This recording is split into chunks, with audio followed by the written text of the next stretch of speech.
पुण्यात कारने 12 जणांना उडवलं आणि 12 जणांना उडवणारा चालक दारूच्या नशेत होता असं पोलीस तपासात आता समोर आलंय। जयराम मुळे असं कार चालकाचं नाव आहे आणि त्याला अटक सुद्धा करण्यात आलेली आहे। सर्वात महत्त्वाचं म्हणजे पुण्याच्या सदाशिव पेठेतील भावे हायस्कूल जवळ कारनं या 12 जणांना उडवलेलं। यातील 2 जण MPSCचे विद्यार्थी आहेत आणि या अपघाताचा व्हिडिओ समोर आलाय। यात वेगानं आलेल्या कारनं 12 जणांना उडवलं। सर्व जखमींवर संचेती आणि मोडक हॉस्पिटलमध्ये उपचार होत आहे। काही जणांचा पाय फ्रॅक्चर झालाय। टपरीवरती चहा पिण्यासाठी विद्यार्थी आले होते आणि त्या दरम्यानच ही दुर्घटना घडली आहे।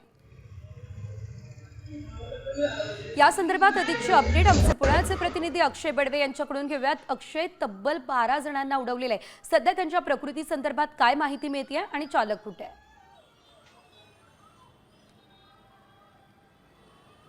निश्चितपणे काल आपण संध्याकाळी पाहिलं तर पुण्यातील सदाशिव पेठेत एका भरधाव वेगात आलेल्या गाडीने तब्बल 12 जणांना उडवलं होतं। मी सध्या पुण्यातील विश्रामबाग पोलीस ठाण्यामध्ये आहे आणि ज्या ठिकाणी या चालकाला खरं तर काल रात्री ताब्यात घेण्यात आलं होतं, त्याला अटक करण्यात आली आणि धक्कादायक बाब म्हणजे हा कार चालक जो आहे तो दारूच्या नशेत होता, हे आता वैद्यकीय चाचणीनंतर स्पष्ट झालेलं आहे। आपण जर गाडी पाहिली तर ही तीच गाडी आहे ज्या गाडीने खरं तर जो रत्नाकर मुळे नावाचा चालक आहे त्याने 12 जणांना उडवलं होतं। या गाडीचा आपण जर सगळा आत्ताचा लुक बघितला तर या सगळ्याच्या गाडीच्या बॉनेटवर चहाचे सगळे जे थोटकं आहेत ते देखील आपल्याला या ठिकाणी पडलेलं पाहायला मिळतंय। कारण सदाशिव पेठेत एका चहाच्या टपरीवर तब्बल 12 ते 15 जण चहा पिण्यासाठी उभे असताना या कार चालकाने थेट त्यांच्या अंगावर गाडी घातल्यामुळे सगळ्या हातातले चहाचे ग्लास आहेत ते या गाड्यांवर पडले आणि सगळा चहा जो आहे तो या गाडीवर पडल्याचं आपल्याला पाहायला मिळतंय। त्यानंतर या चालकाला ताब्यात घेण्यात आलं आणि त्याची वैद्यकीय चाचणी जेव्हा करण्यात आली तेव्हा धक्कादायक बाब जेव्हा आढळून आलेली आहे तो कार चालक जो आहे तो दारूच्या नशेत होता,